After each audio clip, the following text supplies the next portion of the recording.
Yeah, so he gets a balaclava from the store. A baklava, like a dessert? No, like the mask, a ski mask. Oh my gosh. Is it a This balaclava? whole time I thought, hang on, a baklava is like a Greek pastry. Well, what's the thing, the mask? A ski mask. Just call it a ski mask. Well, there's a name for it, though. I know, but it's okay. Is it a balaclava? Honey, I have no clue. Okay. Well, he gets a ski mask. He gets a Greek pastry. He puts dessert like, on his wait, head. I missed that. Was he trying to like woo her over with dessert? Yes.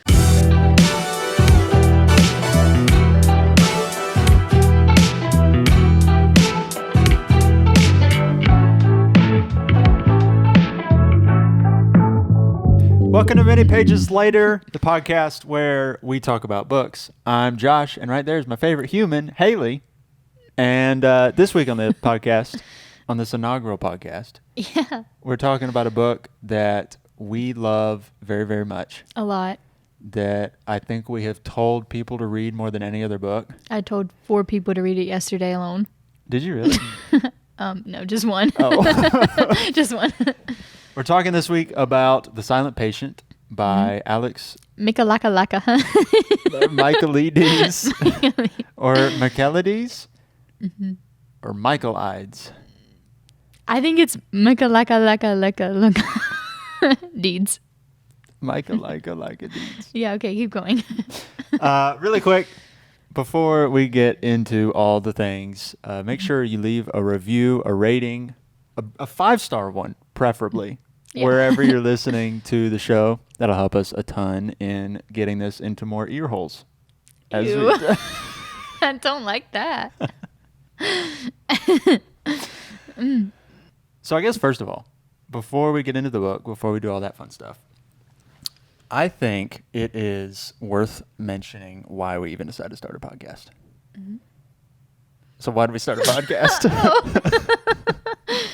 Well, because first of all, we are married and we love each other and we love spending time together. And this is just something really fun that we can do.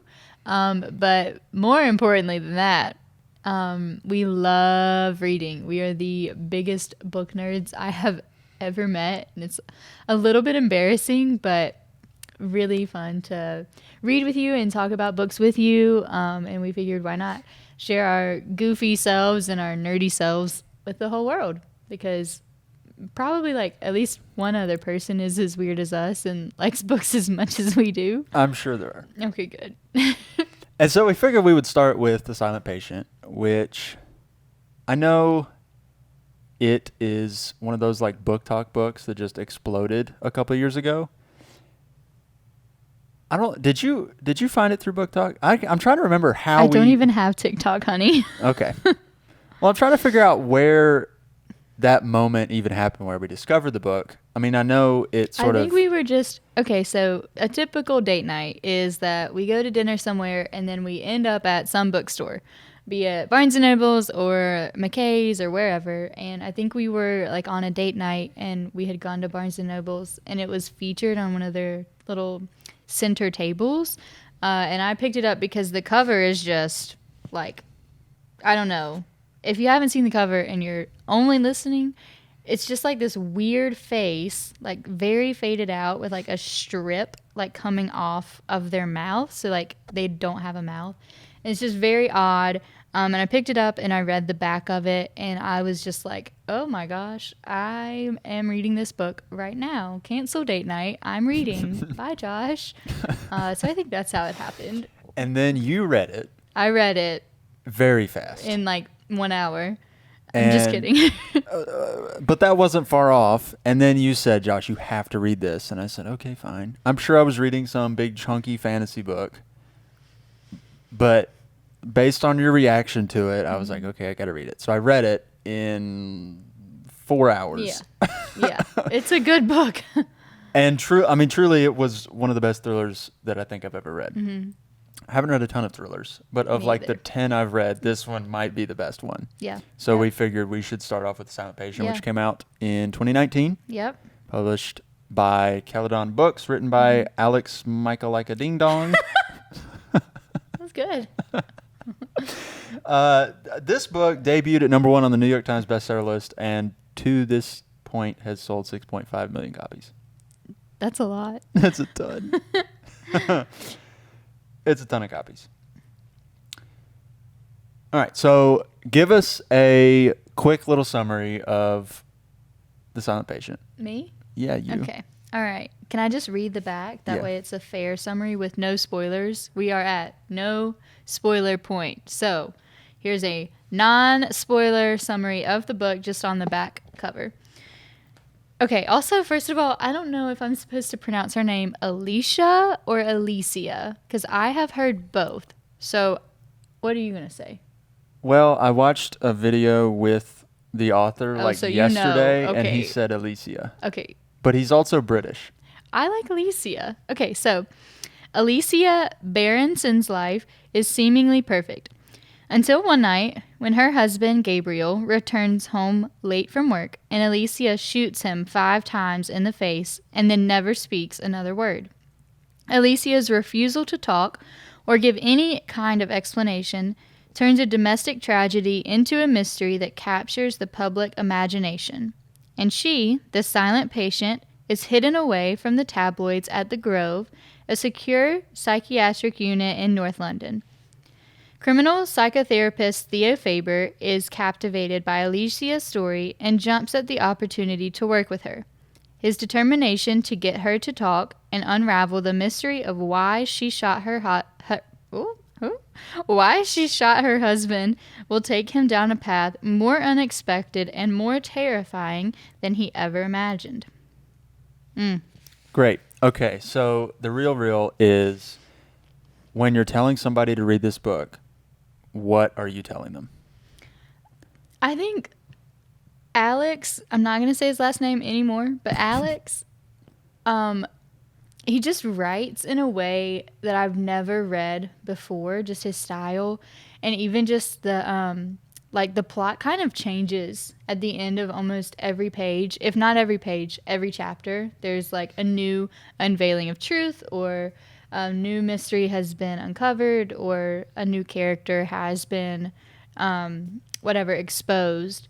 And I just think that just really captivated my attention. So I think more than anything, just his style of writing is so beautiful and intelligent and good. It is. That was the one thing I noticed too, was it is really accessible. The prose is really, really easy to read, and it's snappy, and it gets you in. It gets you from one thing to the next really, really quickly, and efficiently, which is really fun to read. Not every book I have read is quite that way. There's one other author I can think of that does it kind of like him, like Who? Crouch. Yeah. But outside of those two, I don't think I've read an author that writes that efficiently, that quickly. Short sentences, but also like... Yeah, you never ever have to like reread a sentence to understand it, which is very similar to Ken Follett, who we will be doing a lot of books by in this podcast. Yeah. Yeah. Very economy of prose. And then just like the reveals are nuts, which is really fun. I think for me, this is my favorite twist, an ending of any book I have ever read. Yep. And I'm an English major, so I have room to talk. You're right. I keep talking about the twist. I was telling, who was I telling? I think it was Ben. Ben. I think I was telling Ben the other day. I was like, Ben, you got to read this book. And what I told him, I was like, dude, the twist, it comes out of freaking left field. The ether, as you would like to say. Ether. And it hits like a Mack truck. Because usually with the twist, you can sort of see it coming. Like there's foreshadowing and like things like that. Mm-hmm. And there's foreshadowing too, which is crazy, but you don't pick up on it. You have no idea it's there. And I didn't notice it until we were going back and reading it the second time for this episode. But just the way I was telling you even before we recorded, that it happens in the matter of a paragraph. It happens so fast, and just in a matter of 2 sentences or 3 sentences maybe, the entire context of the story completely shifts. does a complete 180. So I think the experience of reading a twist that well done was extremely fun. Yeah, for sure. All right, want to hop into some actual spoilers and really deep dive this thing? Yes. All right. I'm very excited. So if you haven't read it yet, go get a copy of the book. Please read it. Seriously. It's fantastic. But from here on out, we'll be hopping into some spoilers for The Silent Patient.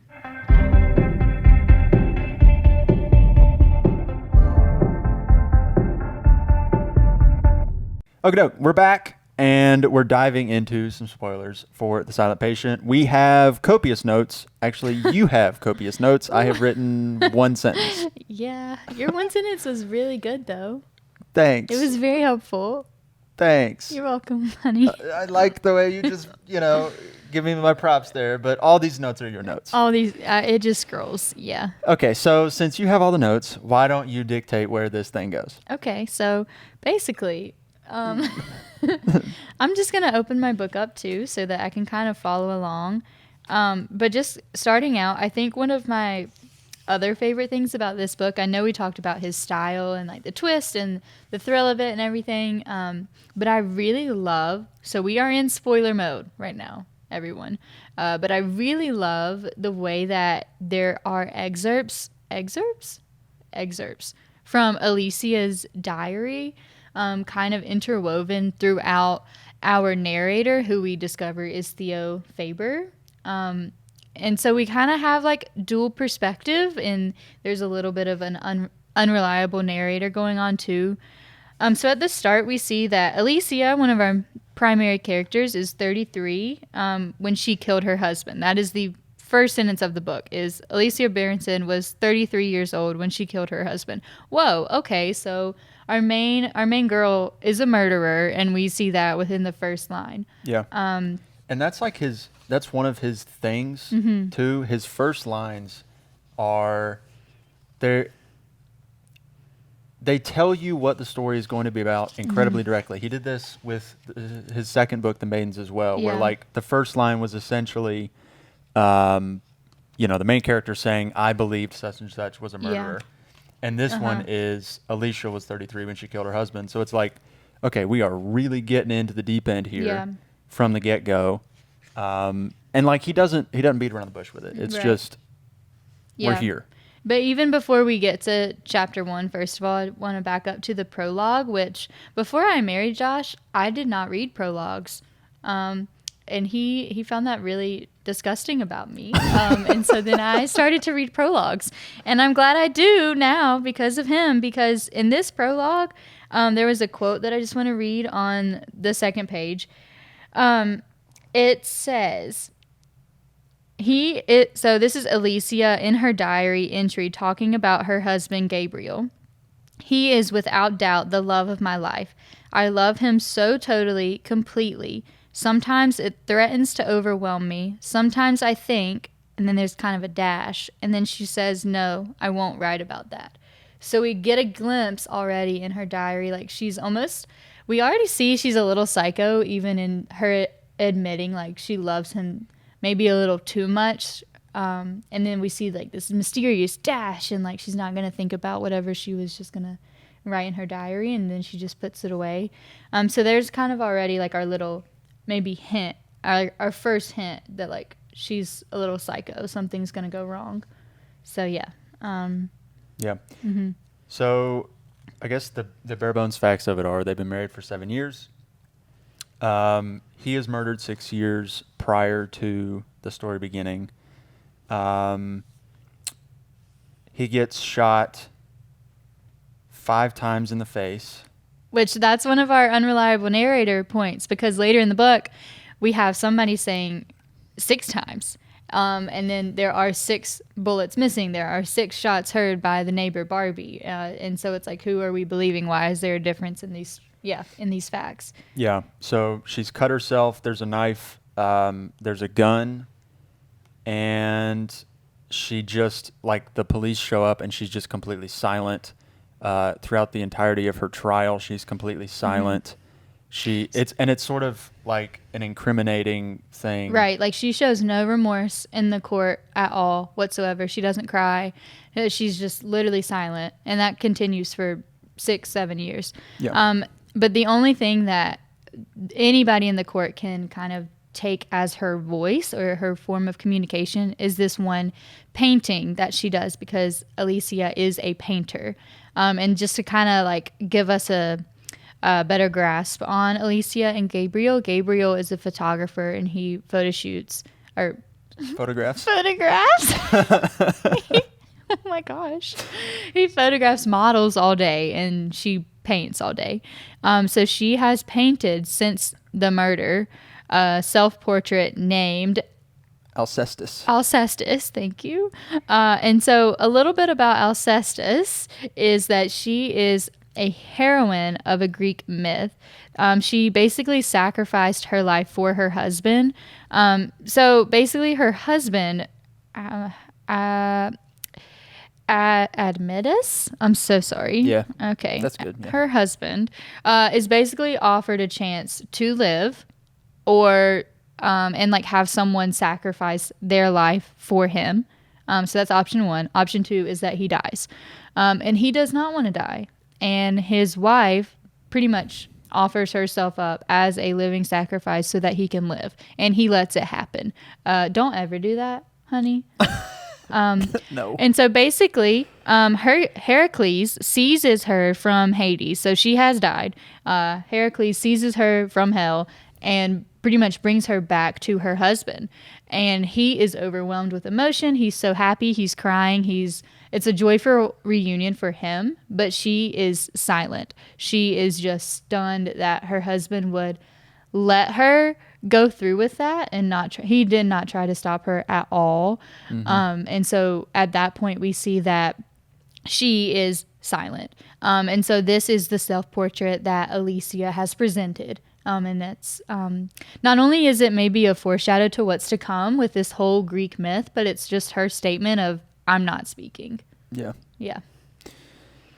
Yeah. So there's a lot of, I guess, investigating by Theo, because he just becomes obsessed with Alicia. He takes a job at the psychiatric facility that she's committed to, the Grove, after her trial. Which that is like a whole point in and of itself, because the Grove is under a lot of financial strain and investigation with all of these federal whatever. So they're about to foreclose and they're about to shut down. And everyone who is in the know of this whole psychiatric world knows that. And so for Theo to step away from a really good job at a safe place with like a secure future and like chase after Alicia at the Grove, first of all, a little creepy, a little bit of an obsession for this story. And then second of all, he's risking his career. Like it's just very clear. So yeah, it quickly does become obsession. And I think part of it, well, most of it is he sort of tells you in his opening chapter. He says that he joins, not that he joins the Grove, that he went into psychotherapy because he was quote unquote effed up. Yeah. So he has had a traumatic childhood. His dad was horrible and was just like, I don't know if it ever talks about like raging alcoholic, but he's screaming all the time and he's very abusive to Theo as a child. And so pretty early on, we see this scene where Theo's dad is out of town for like 3 months or something. He goes to America for work and it snows, which is important. It snows and Theo and his mom go outside and they build a snowman. And without even thinking about it, they have made this snowman look like the dad. And just the features of the nose and the eyes and however else they replicated him. And then without really saying that they were going to do this, Theo and his mom, they just start pelting this snowman, who is represented as the dad / husband, pelting it with snowballs, throwing rocks at it, just like annihilating this figure of the dad. That's just something to keep in mind. But yeah, he goes into psych things because he is messed up. Like, Yeah. that's the brunt of it. But when he's going into all these interviews, his line is that he just wants to help people. Yeah, and I think a point worth mentioning, putting a pin in when we're talking about this, is there's a lot of physical representations of things. Mm-hmm. And Ooh, yeah. like we listened to the interview that Yeah. the author did on another podcast where he was talking about just how he was going to approach telling this story. And he said he was talking to one of his friends that like he needed to have some sort of physical talisman of whatever emotion he was trying to convey in each chapter. And that he said he knew a scene or a chapter was good when he had arrived at some physical embodiment of whatever that emotion was that he was trying to convey. And so then kind of going on with what you were saying and with while we're on the topic of the childhood trauma, Alicia, we discover pretty early on is that she grew up in a traumatic environment where her mom kind of had this whole suicide mission in a car and wrecked her car with her in it, drove into a wall. But the worst part of it is that Alicia was strapped in her car seat. Like her mom had put her in the car seat, everything. And so at that point, Alicia sees my mom wanted me dead. And then later we find out that her dad, gosh, I can't remember his name right now, but it doesn't matter. But her dad pretty much said, why wasn't it you that died? Why did it have to be my wife? I would rather you have been dead instead, Alicia, as like a 10-year-old girl. And so she just has all this trauma, and Theo has all this trauma, and it's just like a lot is happening. Yeah, like I think I've been trying to figure out like some of the themes of Alex's writing, and like childhood trauma or past trauma seems to be a thing that comes up a lot. Yeah, and too like obsession. Like we see that with Theo, but then also with Alicia. We see early on like that line that I read earlier where she just loves him maybe too much. We see that she starts to paint a picture of Jesus hanging on the cross. And instead of it being Jesus, she has painted Gabriel's face, Gabriel's body nailed to a cross. And in like some respects, that's saying that she worships him, but in other respects, she's killed him. You know? Yeah. That was like, oh, that was so powerful to me. Yeah. And, you know, I think I try to find the deeper meaning behind some of what he's doing. And I don't think you can get that on the first read. You can get it on later reads. But like other author, like I'm thinking of another author that like one of his main themes that he always touches on is family. And just like the fight to keep your family close. Whereas Alex Michaelides, it's not even that at all. It's just like there is constant trauma underlying everything, and like all of his characters, at least it seems that way. Like I'm thinking of the Maidens, I'm thinking of Silent Patient. They all have this underlying issue that they're trying to solve in themselves, and it just keeps coming up. So I don't know. So yeah, let's like jump into, we're at the Grove. So like maybe some important characters to just keep in mind, like as we're talking, we've got Christian, who later we discover is Dr. West, who has been treating Alicia under the table with family money. And we don't like him. He's over drugging her. He's kind of abusing his role with the medicines that he has access to because he does not like her. And this is in the present that we're talking about? Kind of both. So like he was Dr. West. He was her doctor right after I think her dad hung himself. Like she had been kind of seeing him when Gabriel was alive, even though that was against her will. We have Elif. Yeah. How do you think?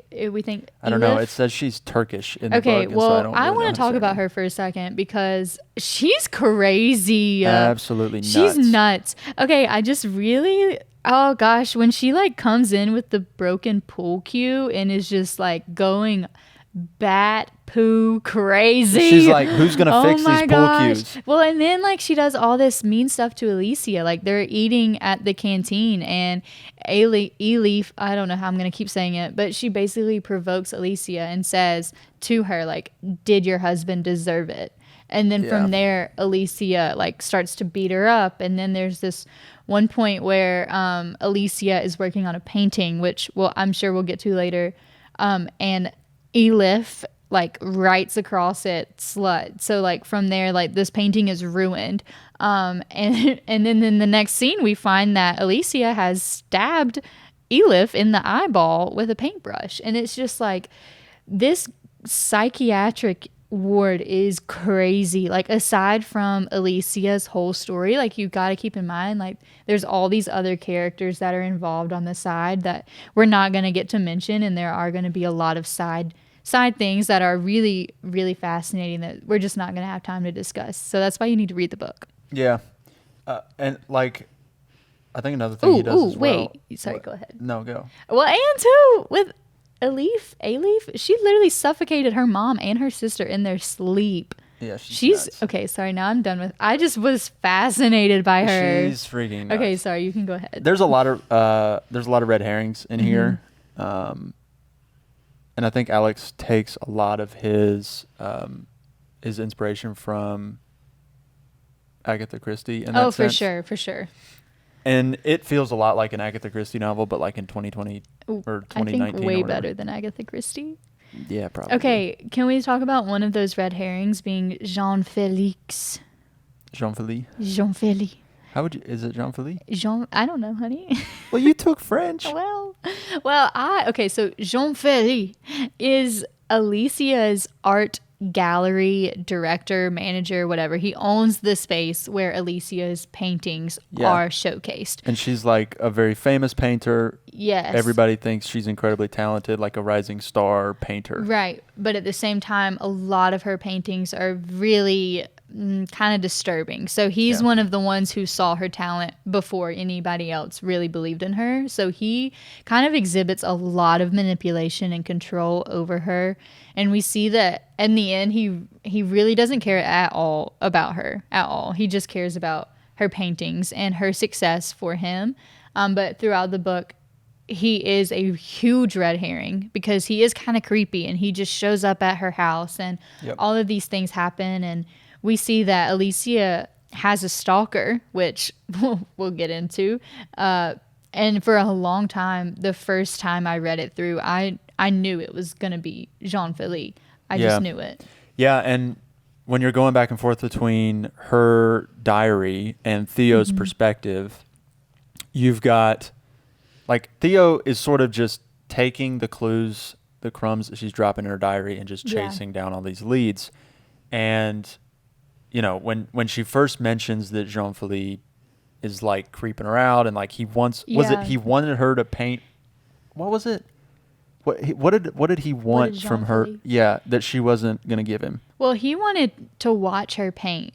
And at the end, we see that she allowed him to watch her paint in the past. And in the end, she was like, please go away. Like, you're creeping me out. I don't want you anywhere near me right now, especially not when I'm trying to focus and paint. And he just kind of throws a tantrum. So he's not happy.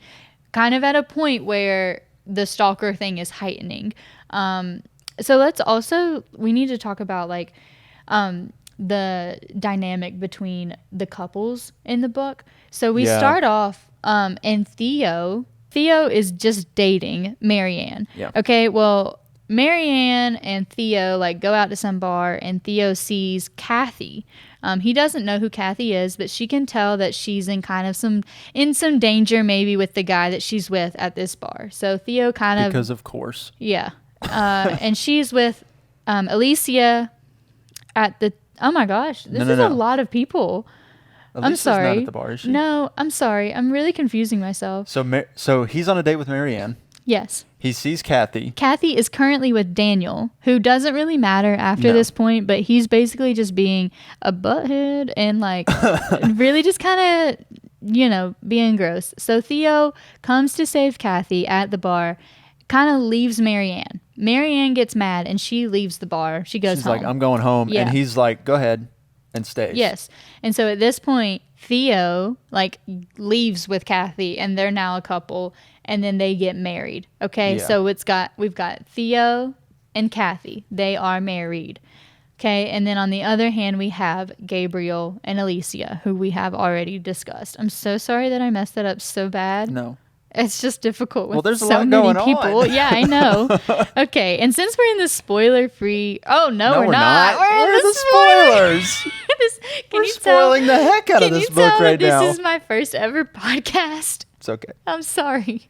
Well, basically, since we're in the spoiler part, I'm gonna go ahead and talk about the fact that the whole twist in this whole novel. Well, hold on. How do we want to? Because this thing deserves its own build up. Okay. You know? You take the lead. Okay, so we know who the couples are. Yes. So here's why the twist is so well done. Again, if you have not read the book and you are still listening, you need to not be listening anymore. Yeah, please because this is stop. going to spoil the entire thing. The reason why this is so nuts is because you have two timelines going on concurrently. You don't know that. Well, no. I mean, you know that you're reading her diary, which is 6 years in the past, Sure. and you're Yeah. seeing what Theo's doing in the present. So there's a 6-year time gap Yeah. in between the two different timelines. Yeah. And so you think what's about to happen is impossible because the entire time it's Yeah. been, jumping back and forth. But essentially the way it all goes down is Theo gets Alicia to talk to him. What? Well, we're talking about the twist, right? Okay. He gets Alicia to talk to him, and she tells him what happened. But it's not all of what happened. It's not all of the truth. It's only slight details that she tells him are different. Yes. And only the intruder would know that those details are incorrect. So then he leaves the psych facility because no. She gets drugged and he says Overdosed and into a coma. Yeah, and he says that it is what's the other doctor's name? Dr. West. Dr. West. He says Dr. West did it. Right. And so then he leaves. Right. The last line is I kept walking. Yep. Somebody's yelling at him. I think it's Alicia's lawyer. Yeah, Max. He says, I kept walking. Who was also her brother-in-law. Next chapter. The next chapter starts with... First line is, I walked to... So the sentence was, I walked to her house. Okay. Or something like that. What happened that you don't realize when you're reading this is, so concurrently at these two different time points, in the present, we've got Theo's wife, Kathy. Correct. Has been cheating on him. And he with found Bad out, Boy 22 on email. Right. The dude's username on whatever chat thing they're using. That's not a good username. I think he could have done better. He could have. It's just on the nose. Yeah. So his wife's cheating on him, and he's followed them. And there have been a couple times when he's followed them on a date, and they're going and having sex in the woods, and it's just really and concurrently, Alicia has her whole diary where we've been reading up until this point and further on that she has a stalker, and that this stalker or house watcher is just showing up and looking into her window, showing up at the bus stop right at her house, showing up wherever she is. And it's really creepy. And like I said earlier, the whole time I was thinking it was the Jean-Felix guy because he was giving me creepy vibes and he had a vendetta against her. Yeah.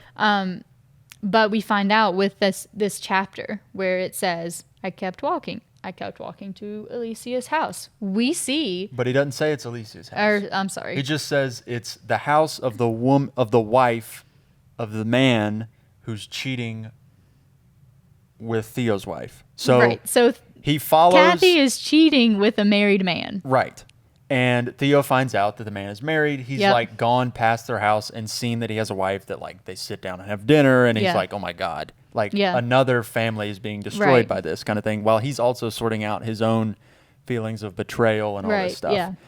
So he walks to her house Does he follow him another So time? so the first time before this, he like sees them in the woods, and he just kind of like goes back home. The second time he sees them, and then he sees that Kathy leaves, and he follows Gabriel. Remember, Alicia's husband follows Gabriel to Gabriel's home, sees that he's married, sees them eating dinner, blah, blah, blah, the whole 9 yards. Yeah. Goes home. Now, like the third time or whatever time this is, Theo ends up, but keep in mind, this whole time when you're reading it, you don't know it's Theo. It's just always referred to as the man. You mean always. you don't know it's Gabriel? No, honey, you don't know that it's Theo that's stalking. You're talking from Alicia's perspective. I'm talking from anyone's perspective. You never know that it's Theo that's doing the stalking. Of her, yes. Yeah. It's always just said the man. Well, you find out that it's Theo. And Theo has shown up to Alicia and Gabriel's house. Gabriel is currently with Kathy. And so Theo is like, well, I'm going to go check this place out. I'm going to see if I can find his wife and like basically just talk to her kind of a thing. Well, so another scene where it all comes together is that because we have seen it in Alicia's diary and now we're seeing it happen in real life. Yeah. Is that Theo gets to Alicia's like shed where she's painting and he has a knife. And at this that is the first point where you know that Theo is this stalker man, that Theo is involved in all of this thing and all of the murder mystery and everything. And this whole time he's just playing completely innocent and that he's just interested in her story. And I just want to refer back to like there was a line on page 76, like much earlier on, when Theo is having his first therapy session one-on-one with Alicia. Alicia says, "You can't help me." Or wait, I'm sorry. She says with her eyes, basically. She doesn't speak. But she's giving him an expression like, "You can't help me. Look at you. You can barely help yourself. You should be sitting here instead of me. Freak, fraud, liar, liar." And so from that and point... Theo's projecting all this on her. Right. And it's like, if you don't, you don't know what's coming. You don't know that like all the stuff that happens later, but there's a lot of these little moments of if you know what's coming and you go back and read it again, you're like, oh my God. Yeah, so I highly recommend reading this book twice just because like the first time you have the thrill of the whole twist. You're experiencing it for the first time. You had no clue it was coming, most likely.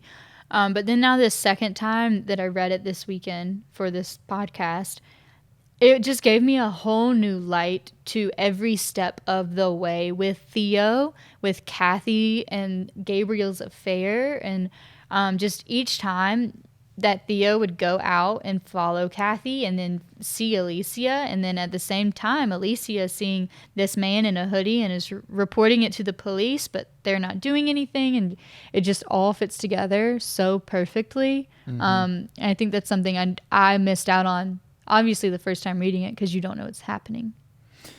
Yeah, so essentially Theo goes back to the Grove.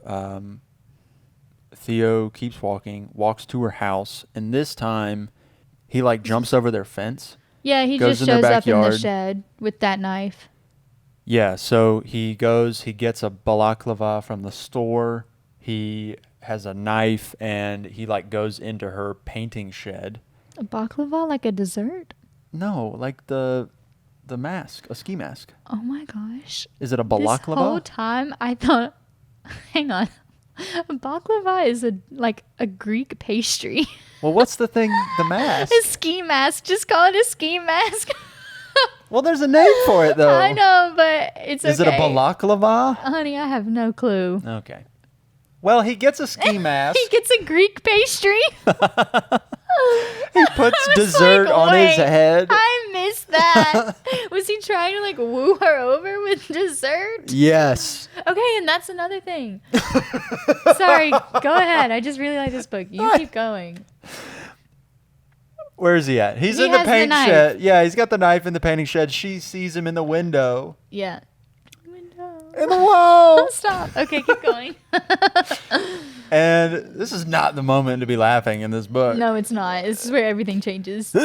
So she sees him in the window, he like grabs her and he's like, let's go in the house. Yeah, she tries to run away, and at that point, he uses force to pretty much knock her out. He tackles her. They go inside the house, and she knows, and he knows, that Gabriel is supposed to come home at 8. Gabriel calls her when they're standing in the 10, kitchen. not to be nitpick, but at 10. Okay. Well, Gabriel calls her, well, whatever, when they're in the kitchen, and he's like, it's going to be even later. Like 11:30 or something. Yeah. Whatever he says. And so they're standing there, and so there's at this a point significant amount of time. Well, at this point, we have to keep in mind, from Alicia's perspective, she has no clue who this guy is, first Right. of all. She has no clue that Gabriel is having an affair. From what we have seen from her diary, there is no hint that she is suspicious that he's cheating on her at all. Yeah. And so for her to be attacked by this man in a baklava mask, and like at knife point, and now he has brought her gets a into the gun. house. He has tied her to a chair. He has Gabriel's gun, which Yeah. she tried to get, and And it he was already in the knew it wrong was there. Yeah, it was in the other cupboard. And I mean, just from her perspective, you have to sympathize. Like, she has no clue what's happening. Like, he knows what's going on, and he knows his like purpose for this mission and whatever, but like, she's completely in the dark. And then bump-a-da-bum, Gabriel gets home. Yeah, and so in her alternate version that she's telling Yeah. Theo, her therapist, she says that the man in the mask jumped out from the shadows when Gabriel Yeah. got home and shot him and left. Right. So like Theo had made Alicia face away from the door, so it's just dark and she's just sitting in a chair. And so Theo had basically told Alicia, if you speak at all to like warn him, I will shoot him, kind of a thing, and you probably. So she doesn't call out to him, and the story she says is that he gets shot in the face 6 times. Yeah. But But when you go back into the diary's version of events, Right. the true version of events, what you realize is that the man in the mask, the man in the moon? no, the man in the mask, at this point we know it's Theo. Yes. He, Because at first when you read it in the first account, you don't know it's Theo. right. He knocks Gabriel out with the gun, doesn't shoot him, just hits him Right. with it, ties him to the chair, and then he, Unties Alicia. well, not yet. Okay, sorry. But there's this grand reveal of like, this Oh, guy yeah. is sleeping with my wife. Yeah. And he's like, he's such a coward, blah, blah, blah, blah, blah. And then, So now Alicia knows Gabriel is cheating on me with this random dude's wife. right. And Theo says to Gabriel, he's like, how much do you love your wife? Mm-hmm. How much do you love your wife? And then he asks Alicia, how much do you love Gabriel? And Okay, she's and at like, this point, Alicia, so Gabriel really did not confess a whole lot of love to Alicia because he had just got back from literally sleeping with the Kathy. woman. Yeah.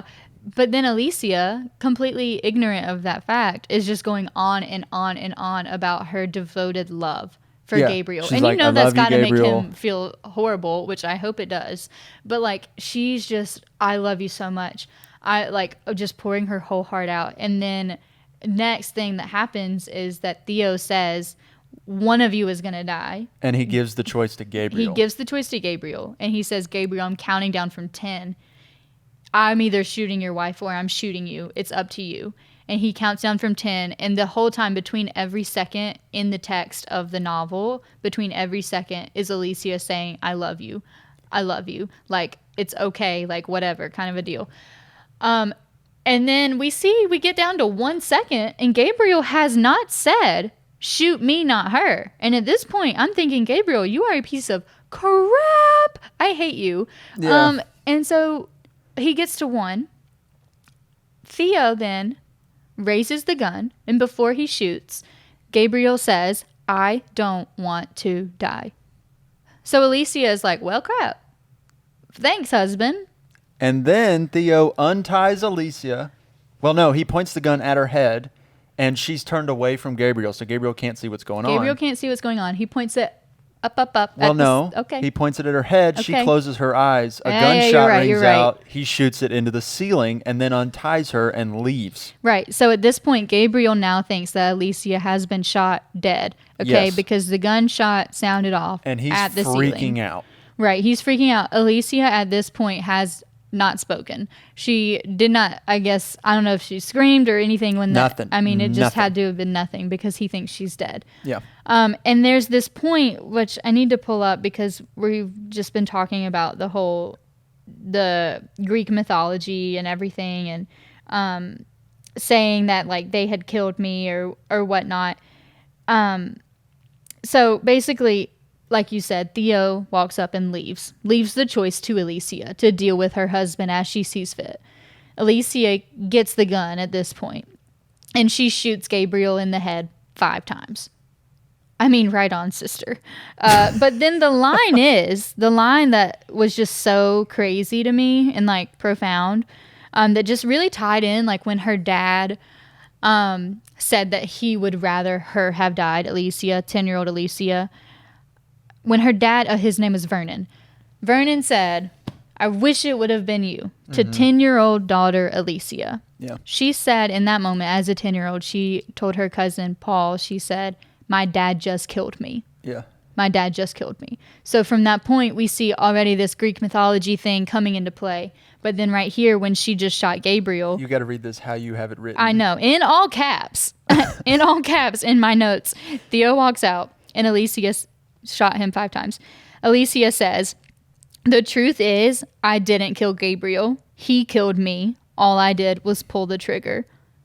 Holy F! Literally. I mean, when she said that, I was like, damn, girl. I mean, I feel for you. You have had just crap after crap. Like the mom driving into the wall trying to kill her. The dad like projecting that on her. And then now like Gabriel also in the background. We never really talked about this, but like Alicia is a painter, right? And like you would hope that your spouse would support you in whatever endeavor, as Josh does. But like Gabriel is just like not celebratory about any of her paintings. He finds them disturbing. He's distant. She asks him to sit so that she can paint him, and he refuses. So he's just like not a good husband, first of all, in the fact of like supporting her dreams. He makes her go to Dr. West because he thinks she's psycho. Yeah. And then like now he's having an affair. And like Yeah. And all the while though, Yeah. like early on in the book, he's not presented that way. yeah, like you don't he's get very that secondary. view. Well, she in her diary early on, when you first get a look at her diary, she presents him in a pretty positive She's obsessed. because she's obsessed with him. She's a little crazy. She is a little bit crazy, but he's pretty detached emotionally. Right. They don't really feel like man and wife. They just kind of feel like friends or roommates. But she doesn't really see it that way because Right, she's yes. so attached to him as the man in her life. Like there's a lot of psychological mental health things going on in there to where Right. he is like the object of everything good in her life, even though he is not everything good in her Right. life. So we know that Alicia has shot her husband. He's dead. Very, very dead with 5 bullets in his brain. And then basically we just kind of fast forward to Alicia has now been overdosed back at the Grove. Okay, that's where we are. At first, it's presented as Christian did it, Dr. West, or that she found pills somehow and did it herself. Well, Theo goes in to kind of see her, and he notices that he didn't cover up his tracks. That there's like a spot in her arm in the vein where he injected this drug into her. And you're like, wait a minute. What? Yeah, but also like at the time, he's like, oh, Christian did this because he's still projecting everything on everyone else. But you find out that it's Theo, so it doesn't really matter. But the thing that is stressful to Theo now is that he cannot find her diary. He's not really stressed out about it though, because he doesn't have the information. He does not know that Alicia has written about Theo overdosing her and trying to kill her. So he doesn't know that that's written out for the world to see. Well, a few days go by. We're in present tense. Okay, and here's the deal with Kathy. I hate Kathy. Okay, so she's off having this affair, in the past 6 years ago with Gabriel. Okay, and she would come home from literally being with Gabriel, and she would just get mad that Theo was like smoking. She would just like make fun of him and ridicule him and like berate him for just like his mess up while, she's doing a much bigger, worse thing in my eyes. And it's just like, I can't stand you. And so we fast forward the 6 years. Theo is home with Kathy. The diary is missing, kind of a deal. That's where we are. Kathy, at this point, still has shown no emotion towards any of this. She never confessed. Theo never confronted her. He is just so anti-confrontational that he just went on with his life. And she did the same thing. Right. And so Theo is sitting with Kathy talking about, Alicia, one of my patients, is in a coma. And Kathy's like totally unresponsive. And he's like, well, I feel like you should care. And Kathy's like, well, why would I care? Do I know her? And he just brings up that like, well, her, however, he basically is like, you know who these people are. Like, we were involved kind of a thing. And she just still shows no emotion. Mm-hmm. And then at this point, the detective shows up. The detective. And he's Chief like... Inspector Allen. Yeah, he says he's just passing through, that he's got a couple of questions for Theo about Jean-Philippe. Yeah, because Jean-Philippe has found her painting that is going to be of a lot of worth. Yeah, they're sort of having kind of a retrospective on her art and her career that Jean-Philippe is kind of kicking off because, again, he's obsessed with making money off of her. Super scumbaggy kind of guy. And has Theo said out loud that he believes Jean-Philippe was involved in the murder at all? Theo? Yeah. I don't think so. I think it was only really just like Alicia suspected that it was Jean-Philippe that was stalking her, and Alicia then suspected it was Max, until who she we realized really it didn't was talk actually about Theo. yet. But yeah, until she realized it was Theo. I don't think Theo ever mentioned him as the bad guy. So Jean-Philippe, the inspector says he's got some questions about Jean-Philippe. Well, that's not true, because what happened was, back at the Grove, they found her diary that she had planted in the back of a painting. Yeah. The painting that Theo, didn't ever think to look for the diary in because he hated the painting. Well, we have to talk about the painting. Okay. Well, I mentioned it earlier because of what Elif did. Right, because she defaced so this painting. So Theo really did advocate for Alicia at the Grove in her like therapy, I guess. Because I guess he feels bad for her in some sort of twisted way. Yeah. And there's like sexual tension between. He's weird. Into her it's too. Weird. It's weird. But so one of the ways that he advocates for her is a way that he thinks will get her to speak is through painting, because she is a painter.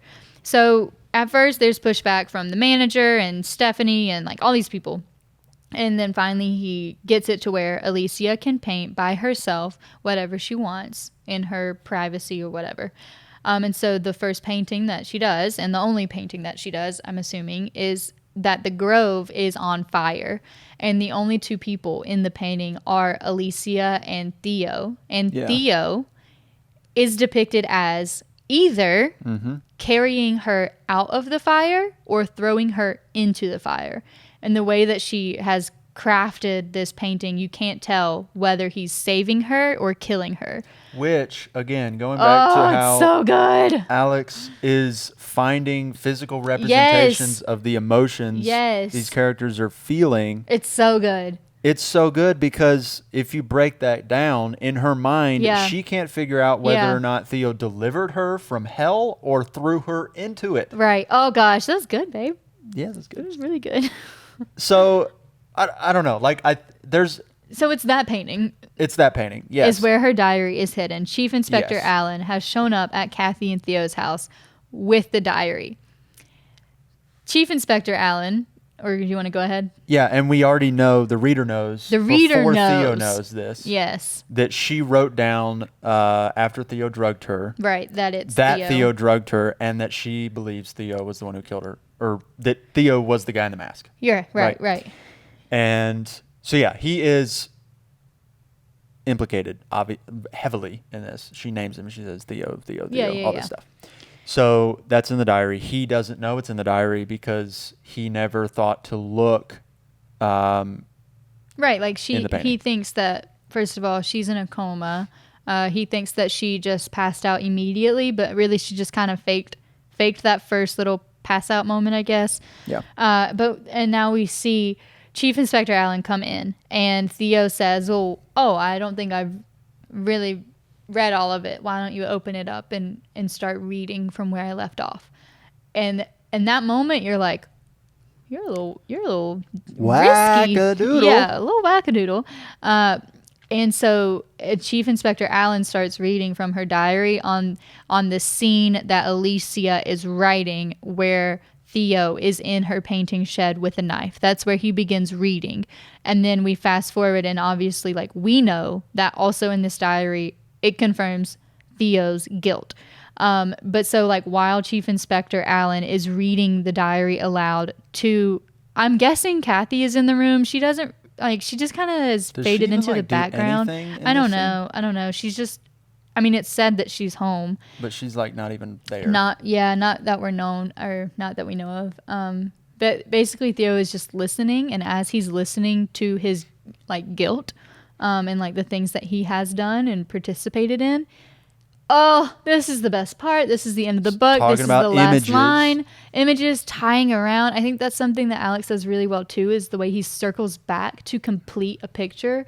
And the circle back right now is that Theo sticks his hand out of the window. It's snowing. He catches a snowflake on his hand, and he reaches out for another one and smiles.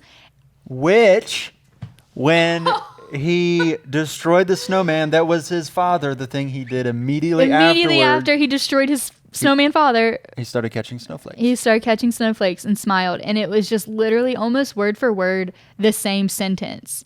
And you, at that point, you know, oh, Theo is psycho. Yeah, He which you've is- been knowing. But, like, you didn't know to what extent, but, like, he It gets- belongs in a psych ward. It gets super confirmed. And what's so crazy about it is, like, he tells you from the get-go Yeah. that he is mentally...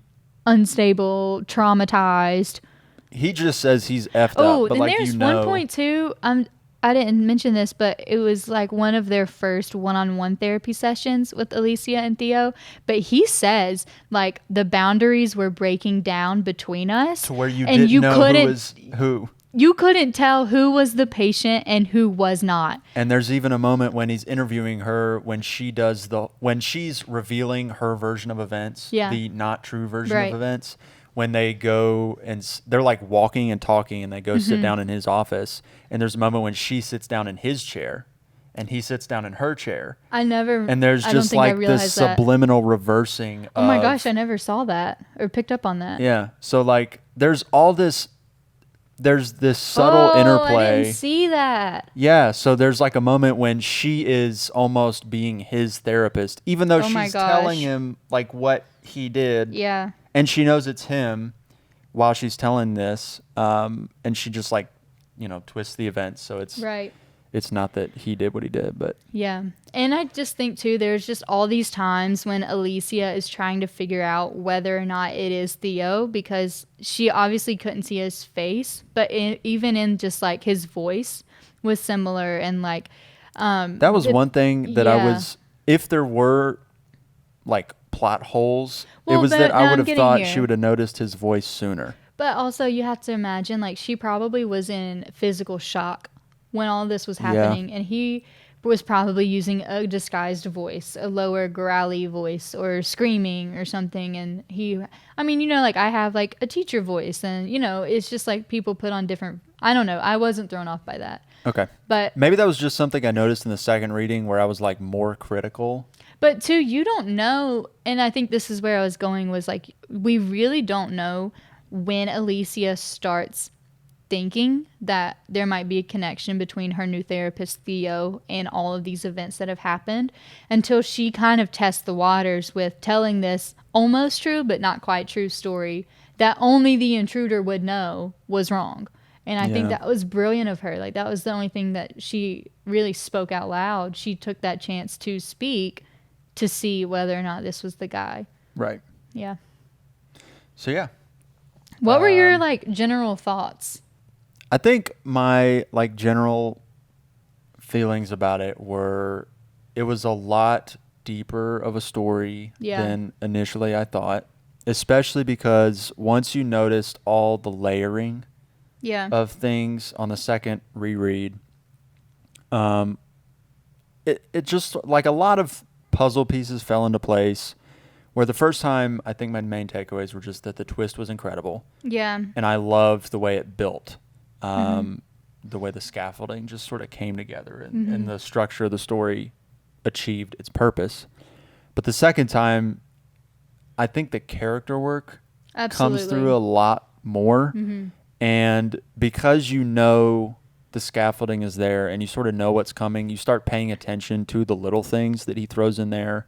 The foreshadowings, the red herrings, the little stuff like him catching snowflakes early on. I never caught that the first time I read it. I never picked up on that circle because it just seems like a throwaway detail until you realize later there's that moment happening. So I think that there's just a lot of really cool moments and character moments that pop up on that second read.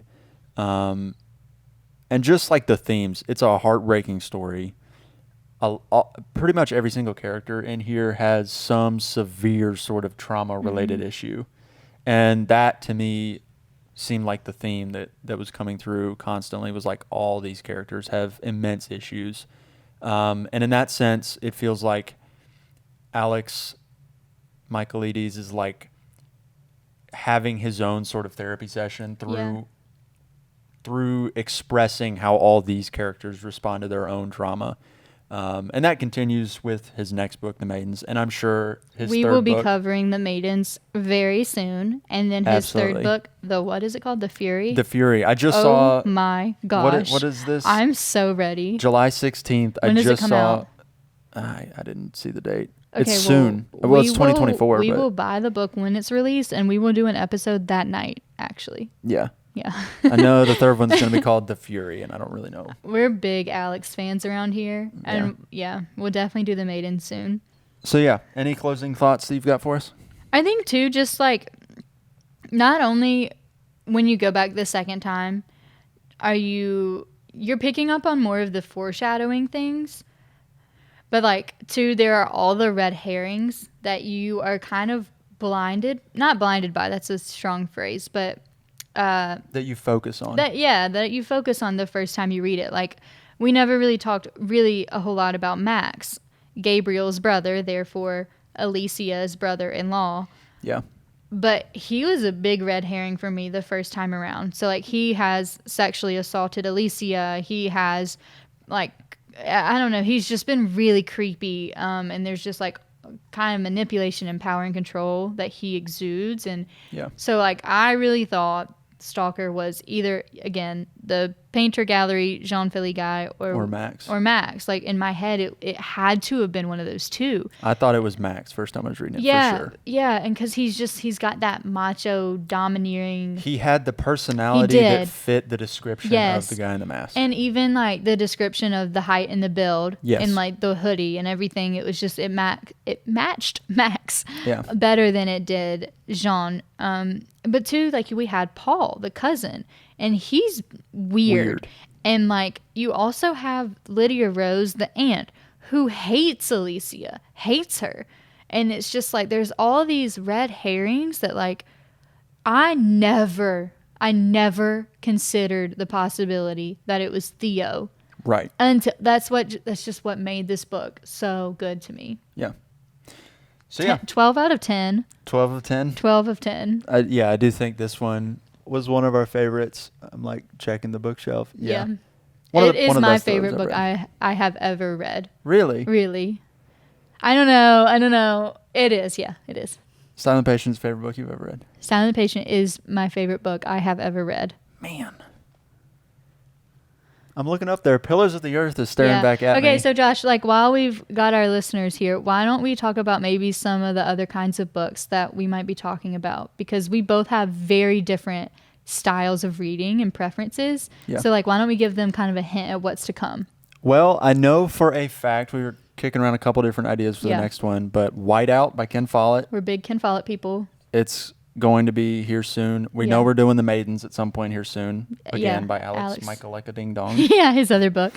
What else here? So let the people know that, like, I feel like just our reading preferences are so different too, which is going to be fun for this. Like, I really enjoy a good, like, Emily Henry and Allie Hazelwood, like, rom-com kind of a book. But I also am really into Outlander and ACOTAR and all the Sarah J. Maas books. And, you know, just like, I'm just bracing myself for the moment when I have to read ACOTAR for this thing. No, you're going to read Allie Hazelwood's Love Theoretically with me right now. Tonight. I hope that whenever tonight. Oh, jeez. And ACOTAR. I am excited. Definitely going to get you to read a couple fantasy novels. I really want to do a Bernard Cornwell novel. Yeah. What are some other authors that you're going to want to do on here? You know, I think at some point or another we're going to have to do Game of Thrones. It's a really good book. It's a really good book. I hate it. You haven't read it. I hate it. It's a really good book. I will always hate it. Well, it's a really good book. Just go ahead. I don't know where I'm going with this. What other books? Yeah. Pillars of the Earth needs to be one that we do, but that could be like a multi-episode thing because that book is a freaking tome. Yeah, and we can do a Brandon Sanderson. Oh yeah. And like a Agatha Christie, and you know, hey, and like listeners, like as you are reading and as you're listening to us, like if you have books that you want us to read, let us know, because like we've been saying, we have pretty wide ranges. Like we're very different in what we like to read, but I think both of us would be willing to read almost anything. Yeah. Here's what we're going to do. We're going to put our social media in the show notes of this episode. So go click on that link, send us a message, a DM, and let us know a book that you want us to review on the show. That's how we went on our first date, is Josh sent me a DM. Yep. Now we're married. It went a lot better than it sounded. Yeah, DMs are great. So slide in our DMs and tell us what to read. All right. That'll do it for this episode. We'll see you next week. Next week. When we next week? Yeah. Okay. No pressure, right? Okay, great. Okay, bye. Okay, bye.